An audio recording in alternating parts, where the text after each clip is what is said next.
Ça fait si on est plus que... C'est là. Tov, Boker Tov. Boker Tov. Hashem, Hashem, Naaseh Venatzliach. Nous sommes le Kaftet, la veille de Rosh Chodesh Adar. Kaftet Jvat. Ce soir, c'est Rosh Chodesh et puis demain aussi, Bezrat Hashem. On a beaucoup de chance cette année car il y a 2 mois de Hadar.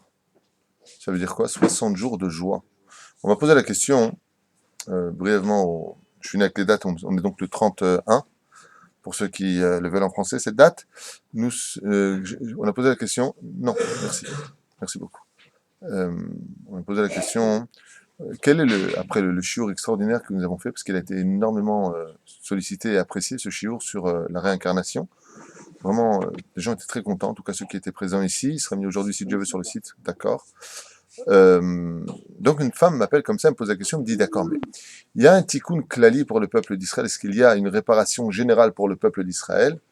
Je lui ai répondu absolument. Et elle me dit, alors c'est quoi? Je lui ai dit tout simplement d'être heureux. Elle me dit, mais c'est trop facile. Je lui ai dit, ben essayez. Mi shenichnas adar marbim besimcha, nous avons une obligation alpi donc halacha, d'être particulièrement heureux pendant le mois de Hadar. C'est un mois propice pour le peuple d'Israël. C'est un mois où l'Aïnara est beaucoup plus faible que toute l'année sur nous, pratiquement inexistant dans certains cas. Et donc, Bezrat Hashem, profitez-en, soyez heureux. Si vous n'y arrivez pas, dites-vous que c'est une usa comme d'être Shomer Shabbat. Des fois, il y a des gens qui n'ont pas envie d'être Shomer Shabbat et qui le sont parce que c'est une obligation. De la même façon, soyez obligés d'être heureux, Bezrat Hashem, car la vraie simcha tape à la porte de celui qui le demande. Comme dit Rabbi Nachman de Breslev, celui qui veut vraiment être heureux, qu'il commence à l'être. Et Dieu lui enverra de vraies raisons de l'être. Bezrat Hashem. Aujourd'hui, nous allons commencer la paracha de la semaine. Il est un peu tard, donc je laisse tomber les 2 halakhot pour aujourd'hui et j'ouvre directement la suite de ce que nous avions commencé. D'accord, Bezrat Hashem. J'aimerais dédier ce shiur pour le Bezrat Hashem, le Refoua Shlema de ma maman, aussi Bezrat Hashem pour tous les malades d'Israël, ainsi que de David Aaron Ben Esther. Bezrat Hashem, et remercier tout particulièrement des gens extraordinaires, Bezrat Hashem, que Dieu les bénisse. Michael Ben Chitrit, Sylvain Zerdoun, Atoun Audrey, Yohan Lévi, Julien Shloumou et Ishaï Ababou Bezrat Hashem, ainsi que tous ceux qui nous regardent et que j'embrasse, Bezrat Hashem, du fond du cœur, pour leur soutien, pour leur amitié, et Bezrat Hashem qu'ils fassent grandir la Torah partout où elle est, et peu importe la tendance. Ce qui compte, c'est que les gens évoluent. Bien. Hein, c'est le cas de le dire. Pourquoi vous êtes si loin, vous? Non. Bon, je vois un peu quand même. Alors, voilà. Nous sommes donc dans la paracha des Teruma. Nous avions expliqué un cours sur la Tzedaka à propos de la paracha de Teruma. Hachem, vous crou et Terumati, vous prendrez ma Teruma à moi, il dit Hachem. C'est quand même curieux de voir dans cette paracha que le fait de prendre de la Teruma et de la donner à Hachem, ça finit par et vous prendrez ma Teruma à moi. De là, les Chachamim expliquent que si tu veux prendre un Chelek d'Akadosh Baruch Hu Ishtabar Shemolahad, c'est-à-dire si tu veux prendre une partie d'Hachem, c'est ça que tu veux. D'accord? Si tu veux prendre donc une partie d'Akadosh Baruch Hu Ishtabar Shemolahad dans ton argent, dans ta spiritualité, il faut que tu donnes de tout ton cœur. En d'autres termes, le fait de donner à autrui permet à l'étincelle divine de reposer dans ce qu'il te reste chez toi. En d'autres termes, tu donnes de la bracha chez toi. Veikru et trumati, vous prendrez ma teruma à moi, il dit Hachem. Comment? Si tu as donné à un pauvre, ou tu as donné à un homme qui étudie la Torah, qui est le plus haut des degrés, eh bien, à partir de ce moment-là, il dit à Kadosh Baruch Hu, dans ce qu'il te reste, moi, je m'installe. Donc, tu auras la bracha.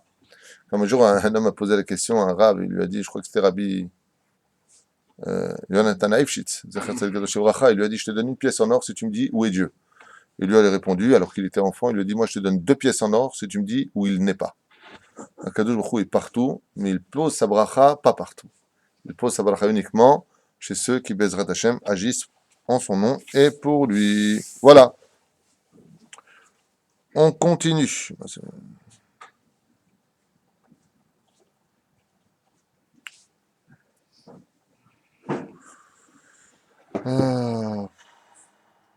Je ne sais pas si je commence par ça ou pas. On verra plus tard. Avnei Shuam, Avnei Milouim, les fautes de la Hoshen. Une fois qu'on a fini donc de demander l'or, l'argent et le Nechoshet, on vient nous dire ici Avnei Shuam, donc ces pierres précieuses, et les commentateurs nous disent, comme le Orahim Akadosh, je ne comprends pas pourquoi est-ce que tu me mets des diamants d'une valeur inestimable après avoir parlé en d'autres termes de prendre de l'argent, de prendre des choses qui ont de la valeur, mais beaucoup moins précieuses que des pierres précieuses. Les Krouli Terouma, que ce soit de l'or, que ce soit de l'argent, que ce soit du néchochette. Mais un seul Avnei Shoam, ces pierres précieuses prescrites par la Torah sont d'une valeur inestimable. Alors pourquoi tu n'as pas dit d'abord, tu parles des Anshe Shoam, Avnei Shoam, Slicha, Avnei Milouim, ces pierres précieuses venues du Gan Eden, pourquoi ne pas en parler d'abord? Tu commences d'abord par ce qu'il y a de plus cher et ensuite par ce qu'il y a de moins cher. Tu vas commencer par le Zahav, l'or, après le Kesef, l'argent, ensuite le Nechochet, le cuivre. Donc tu aurais dû dire quoi au début? Tu aurais dû dire d'abord Avnei Shoam, Avnei Milouim, Zaaf, Vechen al Zaderech. Donc on aurait dû normalement commencer par le contraire. Comprends? La réponse est très belle et importante à retenir. Comme le précise Rahim Kadosh. Il faut savoir que dans le désert, ils n'avaient pas, eux, ni des pierres précieuses, ni tout cela. Ils sont sortis avec de l'or. D'où venaient ces pierres? Les Chachamim nous disent ils venaient déposés par les nuages de gloire. Et alors, ça enlève rien à la valeur. Il dit ça enlève tout à la valeur. Il dit pourquoi? Il dit parce que Akadosh Baruch Hu, il veut pas, non plus dans le don que tu fais, l'argent facile. Il faudrait que tu donnes à Hachem l'argent qui soit travaillé à la sueur de ton front. Ah, mais il faut attendre le Médézé, dit le Rahim Akadosh, d'ici. Donnez-moi cette terouma. Laquelle? Celle qui n'est pas venue facilement dans vos poches. Celle que vous avez retroussé vos manches, là où vous avez travaillé, ça a plus de valeur qu'une pierre précieuse qui a vaut, par exemple, une personne va donner une seule pierre en or. Mais il a un diamant qui vaut 100 000 pièces en or. Tu vois un peu la différence? J'exagère, certes. Ouais. Il dit à Kadosh, donne-moi une pièce en or et garde ton diamant. Pourquoi? Il dit parce que si ton diamant, tu l'as eu en héritage, tu l'as eu en cadeau, tu l'as eu comme tu l'as eu, c'est bien.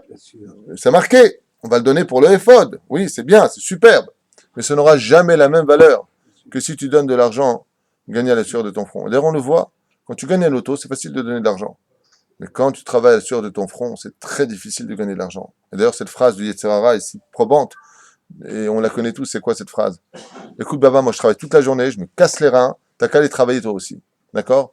Mais quand quelqu'un gagne un auto, il prend 50 millions d'euros, il dit ouais, je te fais un chèque, c'est facile. Lama, parce que tu n'as pas sué pour gagner cet argent. C'est comme ceux qui travaillent au Alechem, des fois, dans des métiers ambigus. Alors c'est facile de donner de l'argent, c'est de l'argent facile. À partir de ce moment-là, le Yetzirah est très faible. Pourquoi il est très faible?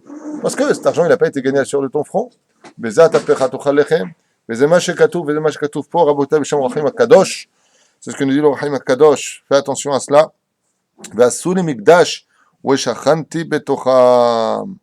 Oh, alors ici, il nous dit comme ça, Omer HaMidrash, Nitzava, Moshe Rabbeinu alav hashalom vivnot mishkan HaKadosh Baruch Hu yitbarach v'niv'al Moshe ve'amar. Et c'est la fameuse question que je vous ai posée. Dieu lui a demandé de lui faire, Baruch Hu lui a demandé à Moshe de faire un mishkan. Et Moshe Rabbeinu, Nivral Meod, nous raconte le Midrash, il a été très très très surpris de la demande d'Hachem. Il dit Hashamaim, Shmi Hashamaim, Lo Yechal Kelucha. Il y a marqué dans la Torah que ni les cieux des cieux, et les 7 cieux ne peuvent te contenir. Vata Omer dit, va sous les Mikdash, et tu veux vraiment que on te fasse un petit Mikdash, un endroit tellement petit. Ve'od Nehemar, Kevodom Ale Olam. Le kavod d'Hachem, le nom de Dieu remplit le ciel et la terre, il est dans tout l'univers. Comment tu peux, toi, te réduire à être là-bas? Les anges disent, mais où est-ce qu'on ne pourrait pas installer le kavod d'Hachem dans le monde? Comme c'est marqué, la terre est remplie, une fois de plus, de la grandeur d'Hachem. Comme on sait, les océans sont à lui, c'est lui qui les a faits. Asher Nuchal Asot Lervodo, quel donc Mikdash, quelle espèce d'endroit on pourrait rendre saint pour recevoir Hachem, il dit. Et là, Aya Hachem Omer, Ve'asuli Mikdash, Ve'ashachanti Betocham. Faites-moi une maison, faites-moi un endroit, un lieu où je puisse résider, une volonté d'Hachem de vouloir résider. Ah, Betoch, Mama Kavana, un endroit où je puisse résider. Ce que je demande, c'est pas une boîte dans laquelle je puisse résider, la preuve en est. Puisque les chérubins dont nous allons Blinéder parler un petit peu aujourd'hui, qui se trouvaient Miksha Zahav, ces deux chérubins, ces deux statues. Dieu ne fait pas de statues, et on fait des statues qui représentent Dieu. Mon Dieu, il faudra en parler d'ailleurs, Blinéder. Grande question. D'ailleurs, qui donnera l'idée, je rappelle, à Yonos et Yomvirus, les fils de Bilam, de créer le veau d'or. Vous pouvez tout à fait accepter une statue qui parle, puisque Dieu lui-même s'adresse à travers deux statues féminin-masculin qui parlaient une forme d'enfant, qui parlaient sur le tabernacle. Alors pourquoi ne pas faire des statues? Comment Dieu peut nous demander une chose et revenir, en fin de compte, en nous disant « Faites-moi deux statues dans le sein des saints ». C'est-à-dire que quand le Cohen se prosternait, il se prosternait, messieurs, devant deux statues. Hein? Ton fils t'a posé la question ce matin. Et tu savais pas quoi lui dire. Faut venir au cours, comme ça tu sauras quoi lui dire. On verra qui seront ces deux statues. Il y a une marque dans la Gemara, à savoir qui le représentait réellement dans le judaïsme. Les chérubins. Et puis, il y a plein de questions à poser là-dessus. On peut faire un cours que sur les chérubins. Par exemple, les chérubins, la première fois qu'on voit leur nom, c'est quand? Ben, c'est les anges de la mort. Ce sont des deux chérubins qui sont placés dans la paracha de Bereshit où Dieu a marqué. Et Dieu plaça les kérouvim, et Dieu plaça les chérubins avec des épées dans leurs mains pour créer le Gehinam. Alors là-bas, c'est des anges, ici, c'est des monstres. C'est quoi ces chérubins? C'est des tzadikim, c'est des rishaïm, c'est plein de questions à se poser. Mais en réalité, tout est clair si on sait ouvrir les yeux là où il faut. On va y arriver, blinéder. Bonne question, ceci étant dit. Mais on y arrive. Hein? Ton fils a posé la question. Quel âge a ton fils? 6 ans. Et il t'a posé la question, je comprends pas, c'est des statues. Ou Yegadol Batora. C'est une très grande. Tu sais que on reconnaît la grandeur d'une personne pas à ses réponses, mais à ses questions. C'est une très bonne question qu'il a posée. C'est une question, bien entendu, soulevée par les sages. Car les Chachamim, Bezrat Hashem, nous ont tout livré sur un plateau. Il ne faut pas se décourager, juste aller se servir pour avoir des réponses à toutes nos questions. Même si on n'a pas de réponse, il faut quand même évoluer dans le bon sens. Bien. On continue. Yofi. Moshe Rabbeinu, il a dit à Dieu, qu'est-ce que tu fais? Allèche. Pourquoi tu fais des choses pareilles? Comment tu peux demander à résider dans un Mavachetzi, 75 cm, une boîte, et Dieu dit, je vais vivre là-bas, mais tu peux pas créer tout dans ce monde. Comment tu peux vivre là-bas? Il dit, non, betocham, lo betocho. Je ne tiens pas à vivre à l'intérieur de cette boîte particulière. Je tiens à vivre dans vos cœurs, à vous les Juifs.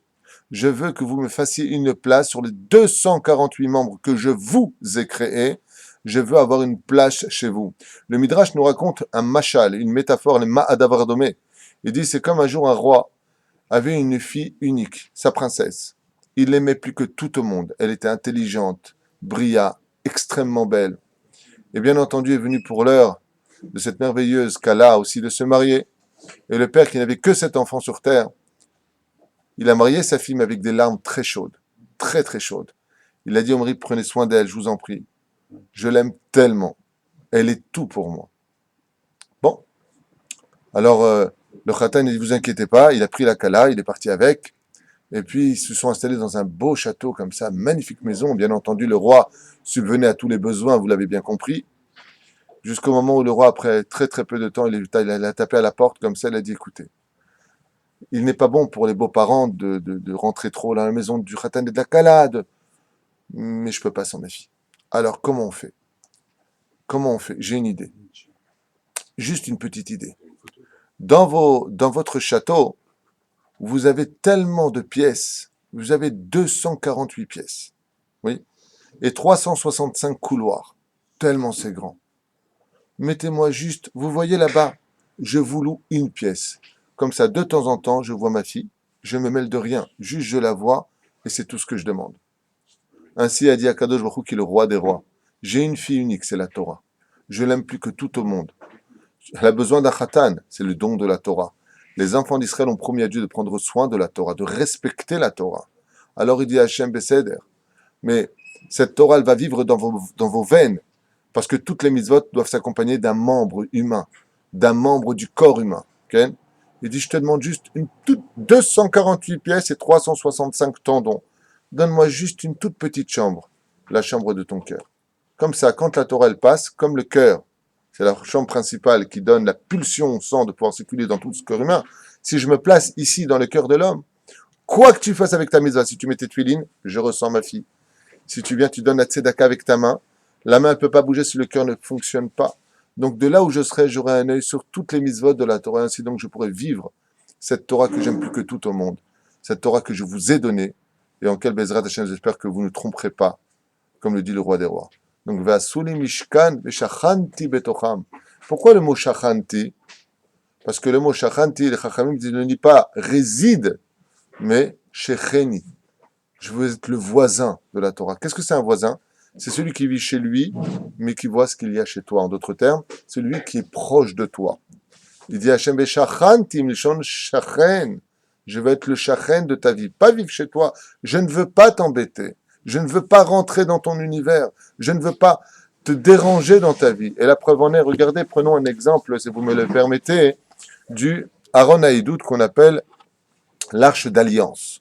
Vous savez que dans la pièce dans laquelle se trouvait l'arche d'alliance, nous raconte la Gemara, il y avait Bisiata d'Ishmaïa et Seramot. Donc nous avions ici, dans la pièce, 5 mètres. On va dire comme ça à peu près, on va considérer que 1 amas, c'est 50 centimètres. Fois 10, ça nous fait un total de combien? 5 mètres. Si nous avions au milieu le Aaron Haïdout qui faisait un amas vachetzi, soit 75 centimètres. Amas vachetzi, c'est amas 50, vachetzi 25. 50, 25, 75. Il aurait donc été normal que si maintenant je prenne mon mètre et que je calcule du 4C, c'est-à-dire du mur, on va dire comme ça, jusqu'à la boîte, combien j'aurais dû avoir? Moins de 2,50 m ou 2,50 m? Automatiquement, moins de 2,50 m. Et pourquoi moins de 2,50 m? Puisque j'ai 75 centimètres au milieu. Et donc, si je calcule du mur jusqu'à Aaron Haïdout, c'est-à-dire l'arche d'alliance, eh bien, dans le Beth Amikdash, dans le Aaron Haïdout, écoutez bien ce que je vous dis, il y avait 2,50 m. Et quand tu partais de l'autre côté que tu mesurais, tu avais 2,50 m. Donc, pour que ce soit plausible et naturel, il aurait fallu que la largeur soit de 5,75 m. 5,75 m aurait compris les 75 cm de largeur de la boîte et 2,50 m de chaque côté. Non, ça faisait, si tu partais d'un mur à un mur, 5 mètres. Tu partais de la boîte au mur, de la boîte au mur, tu avais 2,50 m. Quel était l'enseignement d'Hachem? Exactement tout ce que nous venons de dire. Les sages nous ont dit, regarde le miracle de la Torah. Elle existe, elle est dans ton cœur, mais elle ne prend pas de dimension dans ta vie. Elle vient pas te casser les pieds, la Torah. Et sache une chose, disent les sages, si la Torah que tu étudies vient te déranger dans ta vie, c'est que tu l'as pas compris. Parce que la Torah, c'est la vie, c'est la joie. Comment se fait-il que tellement de gens qui étaient loin de la Torah fait une teshuva et ont tout laissé tomber, y compris leur métier, pour étudier la Torah? Comment c'est possible? Ils sont fous, ces gens. Non, non, non, non, non. Ils ont juste ouvert une porte qui leur a fait comprendre la vérité de ce monde. Que ce monde était Hevel Avalim, comme on a l'habitude de le dire. Le dit plutôt exactement le roi Salomon Bezrat Hashem. Hevel Avalim Amar Kohelet. Mazé Hevel Avalim. Combien de fois il le dit? 7 fois. Tout est vanité des vanités. 7 fois. Les Chachamim disent, pourquoi le roi Salomon a-t-il dit 7 fois Hevel Avalim? Tout est vanité des vanités dans ce monde. Et la réponse, 7 fois face aux 70 ans de la vie d'un homme. Regarde combien tu as couru dans ce monde en ignorant ta Torah. Regarde combien tu as fait de choses. Bassov, qu'est-ce qui te reste de tout ça? Hevel. C'est quoi? Un souffle. Hevel Avalim. C'est tout ce que tu as fait toute ta vie. Tu as craché des souffles. Des souffles. Des souffles. Vezé kol ha'inyan. La reine à Torah Gdosha. La Torah que nous avons ne prend pas de place dans la dimension d'un juif. Quand tu prends du temps pour aller prier Mincha en Minyan, quand tu prends du temps pour aller prier Arvit en Minyan, tu crois que ce temps vient de te prendre le temps dans ton travail, tu te trompes.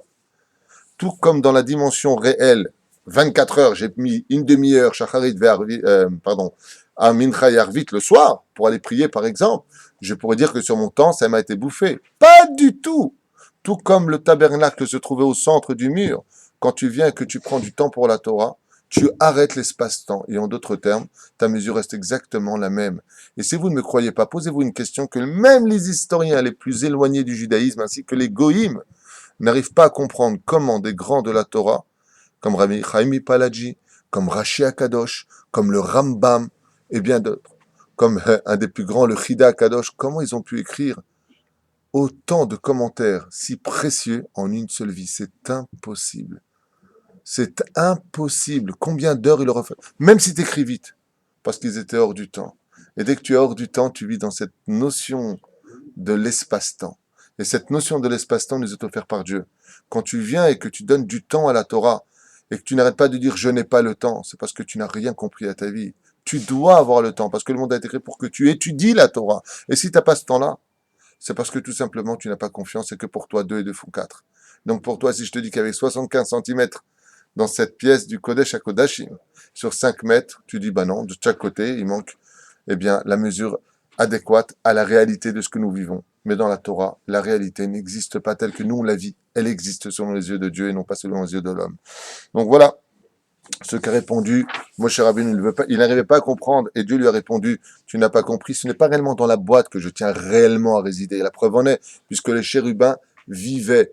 En d'autres termes, comment ils vivaient ces chérubins? Si le peuple d'Israël faisait la volonté d'Hachem, s'ils s'aimaient les uns les autres, alors ils se regardaient. Ça aussi, il faudra revenir dessus. Mais s'ils ne s'aimaient pas, alors ils se retournaient.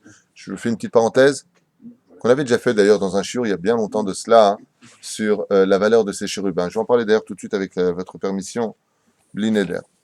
Il y a marqué comme ça, hein, à propos des chérubins, dans la Gemara, à savoir qui sont-ils. Il y en a qui disent que c'était Zachar et Nekeva, et il y en a qui disent que c'était donc Zachar et Nekeva, masculin-féminin, et il y en a qui disent que c'était masculin-masculin. Pourquoi? Parce qu'il faut savoir que le Het Adat Tovara, selon le Sefer Etzraïm du Ari Akadosh, écrit bien entendu par Rabbi Chaim Vital, dit que c'était effectivement Zachar et Zachar, dos à dos, deux hommes. Pourquoi on parle de Chochma et Chochma? Commencez pas à vous poser des questions. Pourquoi deux hommes? Oh, c'est curieux.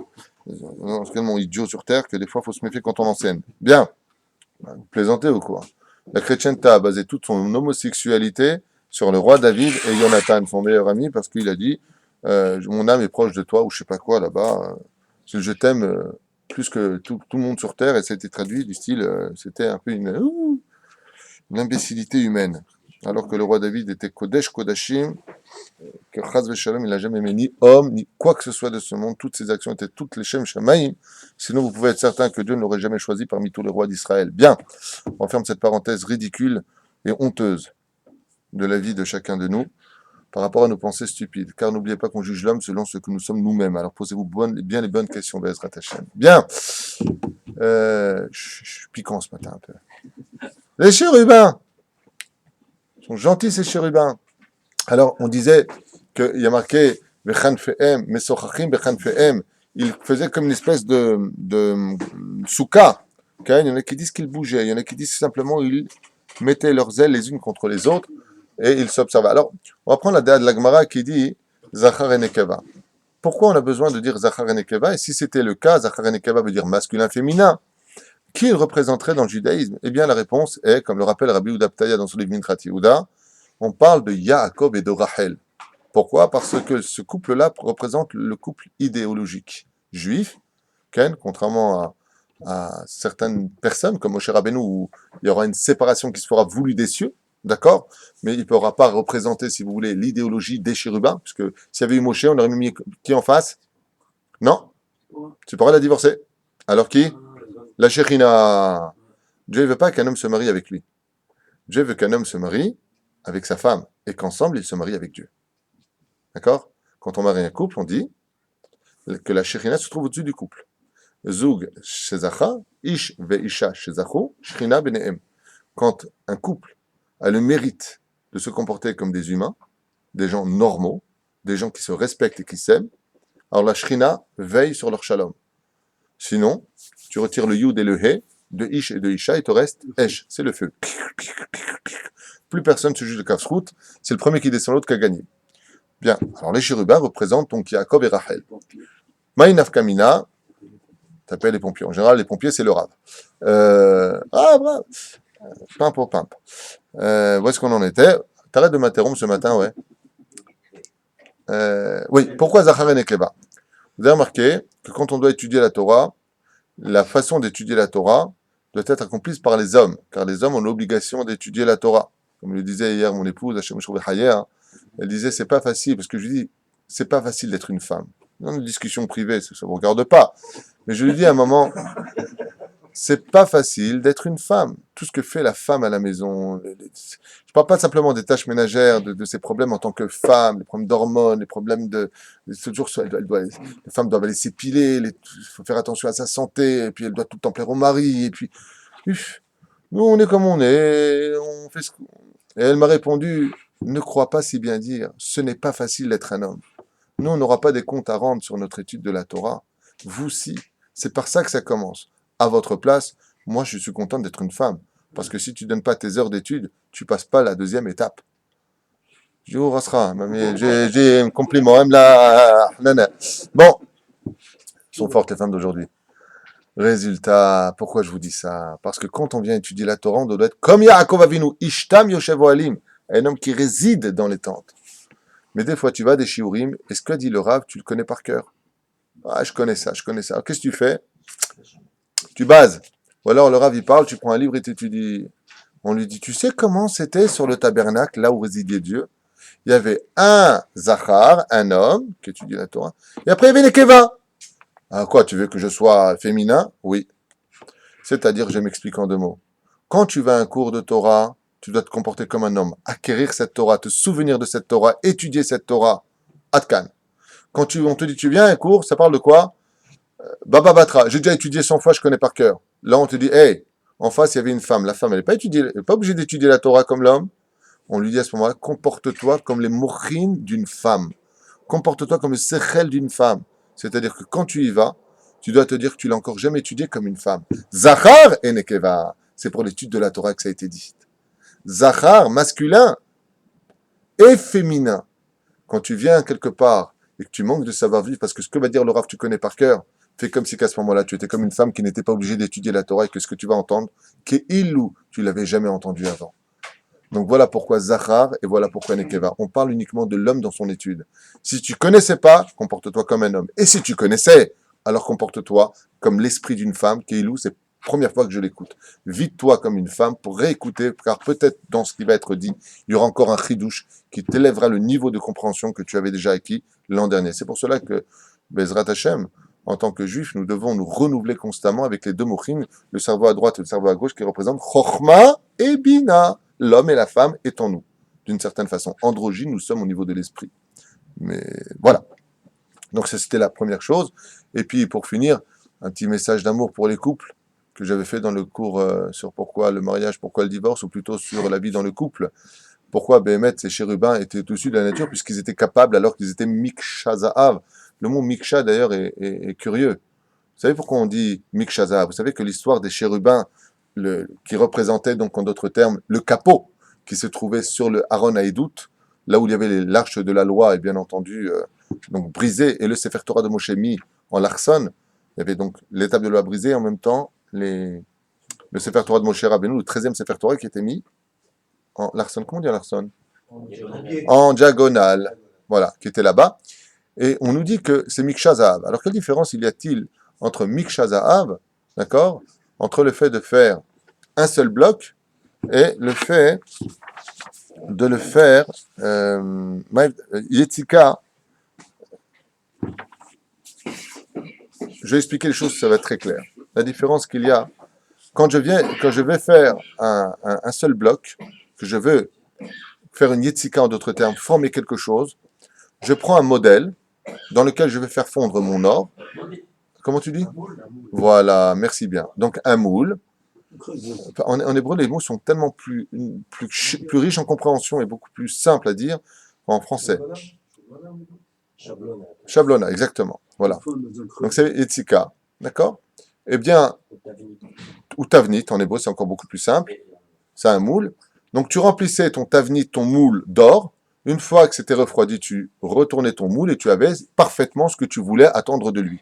Ça, c'est pas Miksha. Miksha veut dire que l'un et l'autre ayant coagulé itkashus, c'est-à-dire qu'ils se sont endurcis, il va falloir le fabriquer. Et regardez ce que nous disent les sages. Tu sais pourquoi on n'a pas demandé de prendre un moule, surtout pas un moule pour fabriquer le capot qui était fait d'or en une seule pièce? Parce que c'est pas comme ça qu'on crée un couple. Un couple, c'est miksha. Et comment on fabriquait le miksha? On avait un bloc d'or et on commençait à taper, et on commençait à travailler, et on commençait à tourner. Là, il fallait faire fondre. Là, il fallait rajouter un peu d'or. Là, il fallait fabriquer. C'est ça, miksha. À Kabbalah, le couple, ça se fait pas comme ça. Je fais un moule, toi et moi, on s'aime dans la vie, ça va marcher. Non, non, non, non, non. Non. Le mariage, c'est pas une garantie. Le plus dur, c'est jamais de se marier, c'est de rester. Sur ce, on te dit, tu veux réussir ton couple? Sache que dans le couple, il va falloir travailler tous les jours de ta vie. C'est comme miksha zahav. Je tape, je fais, je remonte. Et là, c'est comme ça que c'est fabriqué miksha zahav, c'est-à-dire en un seul bloc. On pose la question, on dit, mais je comprends pas. L'or appartient au monde du végétal. Une fois qu'il est miksha, donc caché, il ne peut pas bouger. Comment se fait-il que le chérubin était capable de se mettre dos à dos, ou de se mettre face à face? Il y a un secret pour le couple que je vous livre, puisque j'avais déjà livré à l'époque, comme je vous l'ai déjà dit. qui est un secret extraordinaire du Shlom Bayit. Le vrai Shlom Bayit. Pas celui où on déplace le problème, mais là où on déracine le problème. Vous savez c'est quoi? Je vous le dis dès maintenant. Après la pub. T'as de l'humour ce matin. Après la pub. Top. Au sage expliqué, il nous dit, c'est très simple. Si tu remarques comment Akadosh Baruch Hu a demandé de fabriquer les chérubins, tu constateras qu'ils ne se regardaient pas dans les yeux. C'est-à-dire qu'ils étaient tête face à tête, seulement ils ne se regardaient pas. Ils étaient front contre front. Donc s'ils étaient front contre front, qu'est-ce qu'ils regardaient? Les yeux sont donc plus bas. Où est-ce qu'ils regardaient? En bas. Et c'est là tout le secret d'un couple. Si vous vous mariez en vous observant dans les yeux, vous allez finir par voir les défauts de l'autre, ses rides, ses défauts, sa façon d'être. En d'autres termes, regarder l'autre tel qu'il est réellement, tu vas finir ou par t'enlacer, ou par lui faire du mal, ou par le critiquer. Comment tu peux vivre au-delà de la nature que de l'or puisse se retourner alors que c'est une statue? Comment c'est possible? De l'or qui se retourne, c'est un miracle, on est bien d'accord. Chaque couple est un miracle. Comment est-ce qu'il peut survivre? Quand ils sont l'un face à l'autre, qu'ils se touchent avec leurs ailes, en d'autres termes, qu'ils aient de l'amour et de l'humour si possible, Bezrat Hashem, mais qu'à une condition, c'est que le regard se tourne vers la fenêtre de la Torah, vers l'étape de la loi, qui même brisé continue à résider dans la sainteté d'Israël et dans leur complétude. Même brisé. De là, les sages nous ont dit, même un couple qui n'a rien à voir l'un avec l'autre, dans aucun domaine, peut être le couple le plus harmonieux s'ils savent se regarder par la fenêtre de la halakha, par la fenêtre de la Torah, par la fenêtre de la spiritualité. Ne regarde pas mon corps, regarde mon âme. Si tu es capable d'observer l'autre par l'essence de la Torah, sachant que c'est Dieu qui met avec Zivugim, alors tu n'as plus aucune chance pour le Yetzer Hara. Sauf si, bien entendu, il y a eu des choses beaucoup plus graves. On ne parle pas de ça. Okay? Aval Zeh derech HaTorah. Et Dieu nous a montré, regarde, des statues d'or qui étaient figées, étaient capables de se mettre dos à dos s'il y avait un problème et de revenir l'un vis-à-vis de l'autre. Mais dans quelles conditions? Pourquoi ils étaient capables de revenir l'un vers l'autre? Parce qu'ils avaient un rave au-dessus de leur tête. Quand le rave il dit à son élève, Zébé Seder, pardonne-lui, retourne avec elle, ou qu'il dit à la femme, laissez-lui encore une chance, parce que le rave il a dit tu le fais, alors tu as redonné une nouvelle chance au couple. Aval, si ta vie, c'est de regarder uniquement l'autre en disant que les autres n'ont rien compris à ton histoire de couple, il n'y a que toi qui souffres, il n'y a que toi qui sais, résultat des courses, tu finiras comme une statue figée toute ta vie, et seul, dans ton univers, même si tu es accompagné de quelqu'un d'autre. Faire très attention à cette notion-là. Il n'y a pas de lumière dans l'obscurité si ce n'est pas la lumière de la Torah. Oraita kucha berechu. Shtabar vita leshmonad. Je referme cette petite parenthèse. C'est juste des parenthèses dans l'étude. Vezema shekatu virjaval orvel. Zatzal. Doresh et ametim. Comme c'est marqué là-bas. Mazé veshachanti betocham. Fois les chachamim, ils ont vu des gens. Pourquoi il est strictement interdit de dormir dans les cimetières? Parce que quand tu dors dans le cimetière, la nuit, il y a beaucoup d'esprits qui rôdent là-bas. Il n'y a pas que des esprits d'ailleurs. Il y a des mauvaises choses qui rôdent. Et qu'est-ce qu'il a fait lui? Il allait, comme ça, observer des gens qui... comment s'appelle ça, Rav Raphaël? Berdugo, c'était son nom. Et il s'est mis un jour à pleurer. Comme il y a marqué dans Sanhedrin, Samer He, Amoud Bet, il y a marqué là-bas, Doresh Alametim. Mazé Doresh Alametim, ceux qui allaient exiger des réponses chez les morts. Ils dormaient dans les cimetières pour se rendre d'Afka impur, que l'impureté des morts vienne sur eux.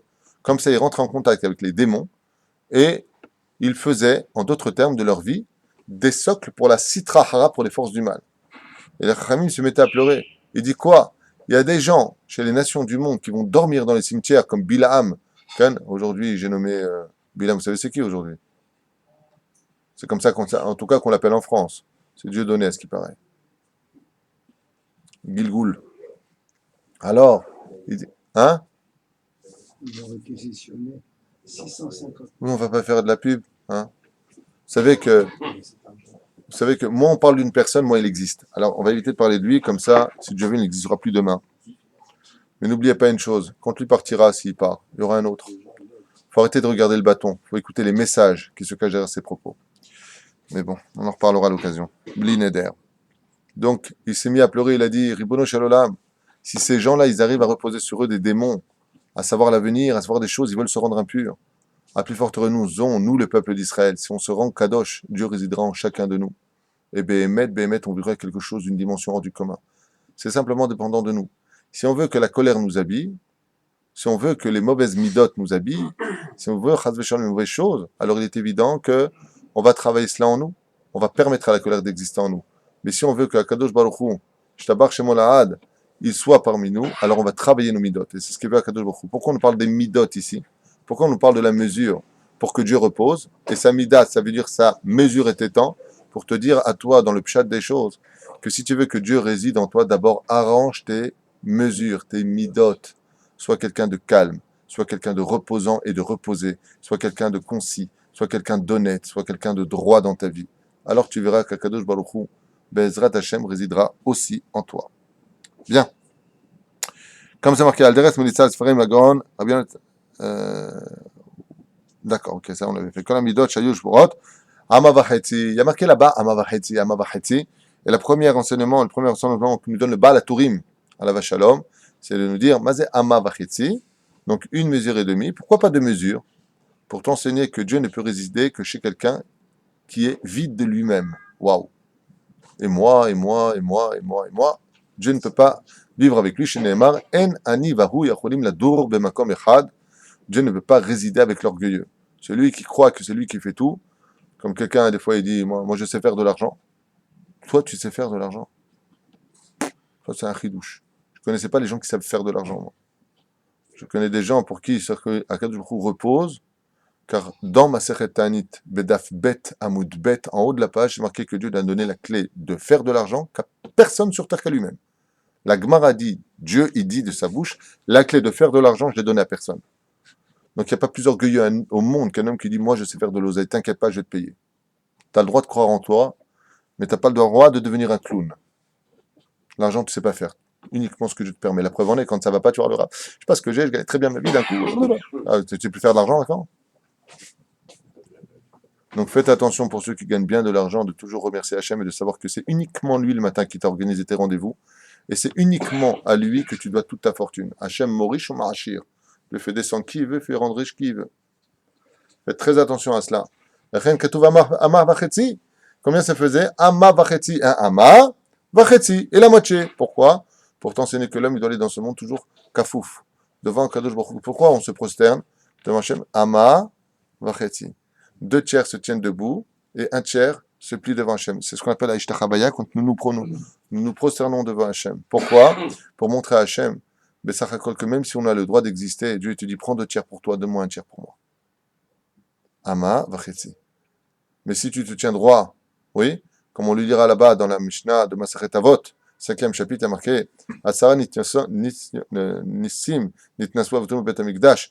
10 miracles avaient lieu dans le Bet Hamikdash. Et un d'entre eux, si je ne m'abuse, le 4e ou 5e, il y a marqué là-bas, ou le 6e plutôt, Amdim tsufim ou mishtahavim revachim. On se tenait debout, des millions dans le Chatzer, dans la cour du Bet Hamikdash. Des millions. Impossible. Eh oui, la dimension disparaît dès qu'il s'agit de Kedusha, comme on l'a vu pour le Bet Hamikdash. Eh bien, Amdim ou mishtahavim revachim. Et là, on pose la question, c'est impossible. Quand on rentrait dans le tous à l'intérieur du temple, dans le Chatzer, dans la cour, qui était toute petite, des millions se trouvaient les uns contre les autres, et on avait une dimension très bizarre, laquelle, c'est que nous ressentions que nous étions serrés comme des sardines. Mais dès qu'on devait se prosterner dans la prière devant Hachem, on avait tous Arba Amot autour de nous, c'est-à-dire 2 mètres, un carré de 2 mètres libre, il n'y avait plus personne. Alors les Chachamim, ils disent, comment c'est possible? Ils disent, c'est très simple. Celui qui venait au Beth Amikdash avec de l'orgueil, Ayam Margish Tzfufim, Tzafouf. Celui qui venait avec de l'orgueil à la Beth Knesset, là-bas il est toujours en colère. Les orgueilleux dans la synagogue sont toujours orgueilleux. Pourquoi?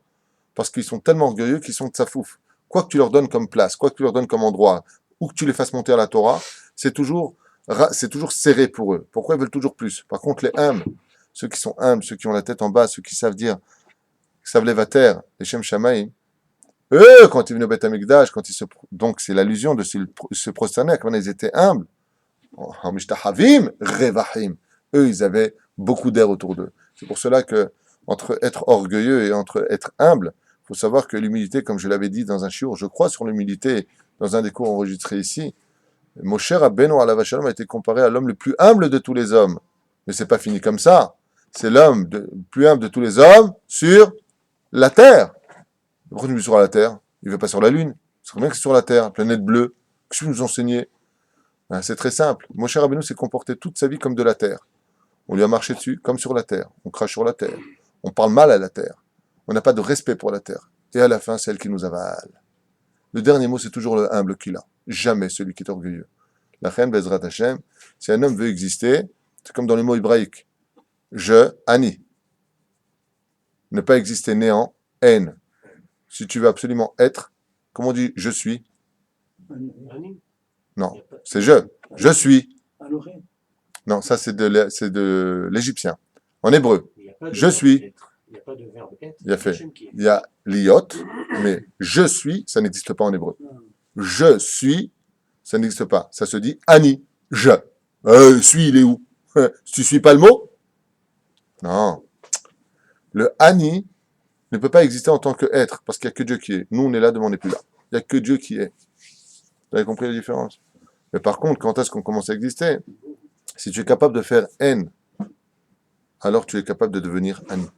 Si tu mets Dieu, le Yud, en face de toi, Shiviti Hashem lenegdi tamid, j'ai placé Dieu devant moi pour toujours. Donc le Yud qui c'est dans Aleph, Nun, Yud, Ani, tu prends Hashem, tu le mets en face de toi, ça devient Aleph, Yud, Nun. De Ani, de je, tu passes à N. Et là, comment Dieu s'est-il appelé quand on l'appelle dans la Kabbale? En Sof Baruchu. Pas tu n'es rien. Tu es tellement devenu, parce que tu es devenu humble, qu'on ne peut plus te définir. En Sof, il n'y a plus de fin. Baruchu. Regardez l'humilité d'Hachem. Dieu a demandé qu'on ne s'assimile pas, qu'on respecte le Shabbat, qu'on mange strictement kasher, qu'on arrête de se dire du mal des uns des autres, qu'on arrête de toucher à toute impureté, qu'on protège nos yeux, qu'on soit des juifs qui portons des tzitziyot, qu'on ait une kippa sur la tête. La liste est longue. Et nous, qu'est-ce qu'on dit? Je ressens pas, j'ai pas envie, je suis pas du niveau, ça me parle pas. Pas maintenant. Hein? Je vous parlais au roi des rois quand même. C'est quand tu fais, tu respires, c'est lui qui te donne ça. S'il n'est pas là, ça s'arrête. La preuve en est. Demandez à quelqu'un qui est sur le point de mourir à qui il parle. Plus au médecin, à qui il parle? À Dieu. Quand au Rabbi maintenant il se rappelle. Demande encore une journée. Tu parles à Dieu toi maintenant. Tu es devenu religieux. Hein? Makara. Tu prends conscience que c'était lui qui t'a tout donné. Seulement maintenant c'est trop tard. Alors n'attends pas d'être comme ça. Est-ce qu'il y a plus humble que Dieu lui-même? Vous savez c'est quoi être le roi des rois, celui qui a tout créé? T'as un petit en bas sur terre et te dit je suis pas prêt moi. Je suis pas prêt. Quelle humilité. Qu'est-ce que tu fais si un de tes ouvriers, tu lui dis, s'il te plaît, maintenant tu le payes à l'heure, hein? Tu le payes! Tu lui donnes à manger, tu lui payes son toit, tu lui payes tout. Et tu dis, tu peux aller, s'il te plaît, à tel endroit? Non, j'ai pas envie. Qu'est-ce que tu fais? J'ai pas entendu. Tu le vires! Prends compte. On aurait pu être viré depuis longtemps. Hein? Et Dieu, malgré tout, il continue à nous donner. Le mec, il a besoin d'oseille pour aller faire des bêtises, il va acheter son argent au casino alors qu'il y a un pauvre qui lui a demandé de l'argent, et Dieu lui donne de l'argent pour aller au casino. Allez, va à ton petit caprice. Va jeter tes 10 000 euros là-bas au lieu de te soutenir pendant un mois un collègue comme le nôtre. Allez, va jeter ton argent, va, c'est pas grave. Ouais, mais j'ai encore un petit caprice, je voudrais aller à l'hôtel Hilton, au Japon, parce que je connais pas le Japon. Allez, voilà encore 10 000 euros que tu vas jeter quelque part, on sait pas où ça va. Oui, tout celui qui veut se rendre pur, Dieu le rend pur des cieux, et tout celui qui veut se rendre impur, Aval, c'est pas exactement écrit comme ça. Il y a marqué, il l'emmène.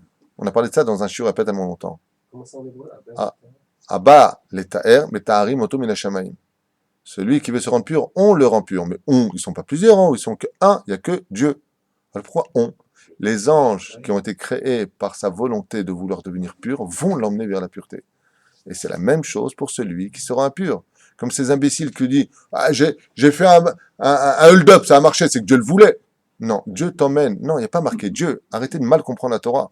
On l'emmène. Qui?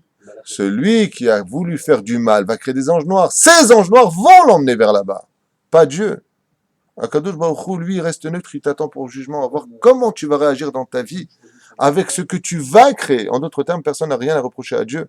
Si vraiment un jour une personne est en colère face à son mazal et à sa destinée, qu'il aille juste en face d'un miroir, c'est la meilleure adresse. Et il pose la question en face de celui qui est face à lui. Pourquoi tu en es là? Pose-toi la question. Parce que tout le monde, et j'insiste, tout le monde, sans exception, sait très bien pourquoi dans sa vie ça va et ça va pas. On sait tout ce qu'on a fait de notre vie. Une fois, je vous raconte une vraie histoire que j'ai vécue ici dans mes rendez-vous. Une fois, une femme est venue me voir en me disant « J'ai pas d'enfant, je comprends pas, j'arrive pas à avoir d'enfant, j'arrive pas à avoir d'enfant. » Pendant 5 minutes, et elle pleure avec ses mouchoirs. Pas d'enfant, pas d'enfant, pas d'enfant. Je lui dis « Qu'est-ce que vous en pensez, vous ?»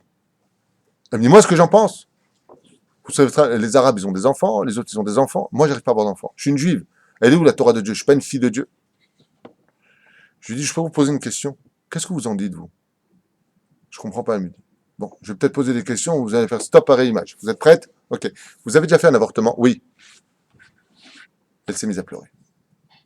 Dieu vous a mis enceinte. D'autres termes, vous êtes tombé enceinte, Minachamaïm.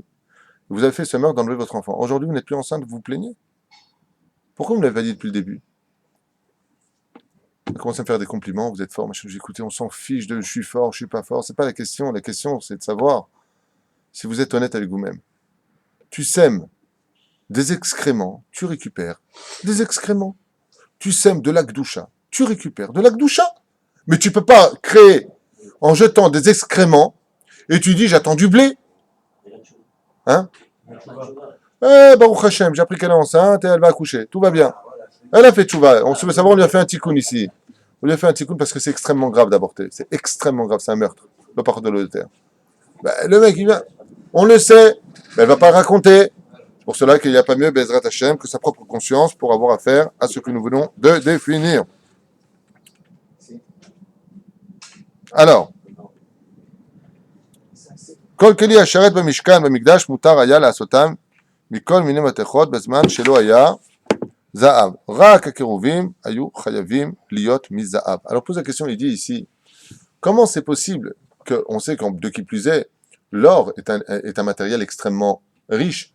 Tous les matériaux que nous avions dans le Beth Amikdash n'étaient pas forcément faits d'or, mais plutôt d'argent et de néchochette, et voire du bois de chittim. Pourquoi Dafka, quand il s'agit des kérouvim, soit les deux chérubins, le capot qui se trouvait sur le Aaron Haïdout, pourquoi Dafka était-il d'or? Comment on dit? Était-il fait d'or? C'est lourd. Français, c'est lourd. Bien. Non, mais on est le matin, je vous le rappelle, et que je n'ai plus qu'un café pour l'instant. 2 cafés. Mais il est pas bon ton café, attends. Non, je plaisante, c'est pas vrai, il est très bon. Skin. C'est ma femme qui va me dire tout à l'heure, elle va voir le cours, elle va me dire, c'est honteux ce que tu fais devant elle.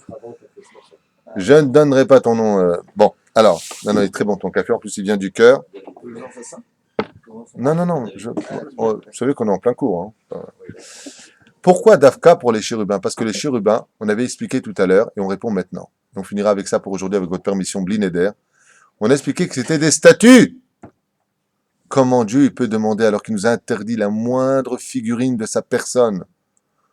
Bien, il faut savoir que les kérouvim ne représentent pas Dieu du tout, mais représentent les 2 témoins qui ont signé devant Hachem qu'ils seront les garants de la Torah. C'est-à-dire, si vous observez bien ce que dit la Gemara, les chérubins n'étaient autres que 2 enfants.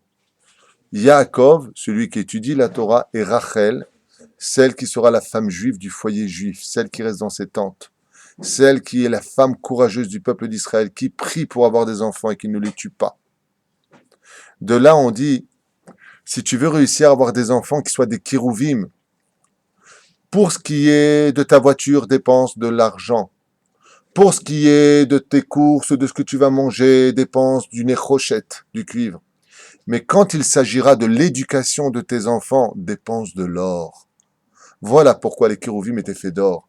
Quand il s'agit, en disant toute la journée, comme en France, que Dieu les bénisse, je ne juge pas, je dis simplement des idées, et chacun sera l'habiller sur lui par rapport à sa conscience et sa sincérité. Mais quand tu viens et que tu me dises que c'est vachement cher l'école juive en France, c'est vrai, excusez-moi, je le pense aussi, mais retire le country club, ton abonnement, retire le plasma que tu as placé à 7000 shekels, je ne sais pas combien ça coûte en France, retire les abonnements des chaînes que tu mets pour le football. Alors pour ça, tu dépenses de l'or. Et pour les enfants, tu veux dépenser de l'argent ou du néchochette. La Torah, elle te dit le contraire. Quand il s'agit de l'extériorité, tu peux mettre de l'argent, et tu peux mettre du néchochette, et tu peux mettre du bois de chitim, et tu peux mettre ce que tu veux. Quand il s'agit des enfants, Dieu demande de l'or. Je veux que les kérouvim soient faits de zahav. Pourquoi zahav? Pardon? Pourquoi statue? En plus, on les voyait pas. Parce qu'ils sont les représentants de témoins oculaires. C'est-à-dire qu'on a besoin, je t'explique, vis-à-vis d'Hachem, les kérouvim existaient. Parce que le peuple d'Israël ne les voyait pas, il n'y a que le Kohen Gadol qui rentrait le jour de Kippour. Donc vis-à-vis de nous, il n'y a pas d'avodazara à faire là-dessus. Pourquoi? Parce que l'avodazara ne se peut se vivre qu'à partir du moment où tu vas le voir d'une certaine façon, cet avodazara. Mais Akadosh Baruch Hu, il les a concrétisés. Voulant te dire, comme c'est marqué ici, d'ailleurs, j'ai fait un exposé. Je vous relis un petit peu ce qui a marqué là. Malheureusement, on l'a mal compris, on a fait le Chet Haegel à cause des kérouvim en disant, si Dieu parle à travers la bouche de ces deux statues, mais c'est pas vrai. Les gens ne comprenaient pas. La bouche ne parlait pas. La voix sortait. En meuchar ven mukdam batorah. C'est un baromètre de l'état du peuple. Tout à fait. Devant, il se retourne, on l'a dit tout à l'heure, tu n'étais pas encore arrivé. Ils se regardaient ils se regardaient front contre front quand on s'aimait, ils se donnaient le dos. Mais écoutez un instant. Pourquoi il dit comme ça, Vetmuna gam lo ba lefaer kivyachol et bet Elokenu, ad shekaru lekach. La question est posée ici par les sages. Comment est-ce qu'on a pu représenter le divin avec deux statues en or? La Shem Ishmor Virahem. Il dit, Va'amad tselem ba'echal. Tu ne mettras pas de figurine dans le echal. Et pourtant, c'est ce que Dieu lui-même fait. Vena Torah metzava v'siat dmut adam. Et c'est qui? Deux tinokot. Un zachar et un nekeva. Pour te dire quoi?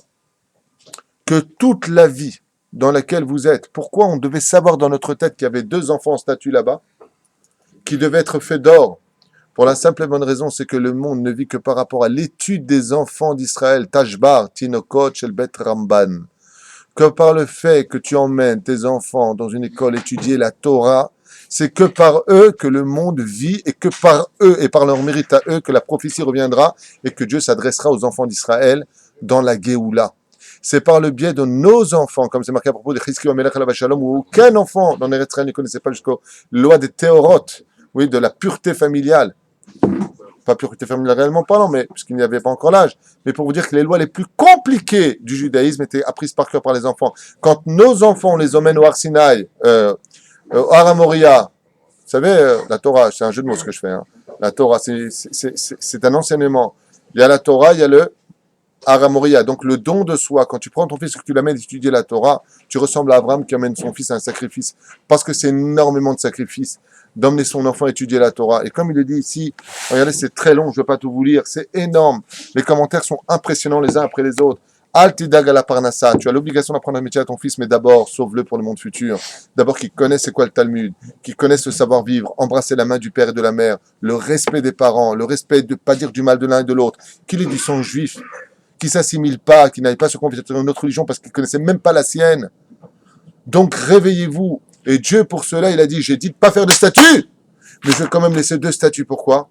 Parce qu'il faut que les enfants d'Israël sachent qu'en dessous de moi, sur ma tête, ma couronne, ce sont les enfants d'Israël quand ils étudient la Torah. C'est pour cela que les statues, les chérubins sont placés là-bas, au-dessus des tables de la loi, et Dieu parle à travers eux. Pour t'enseigner quoi?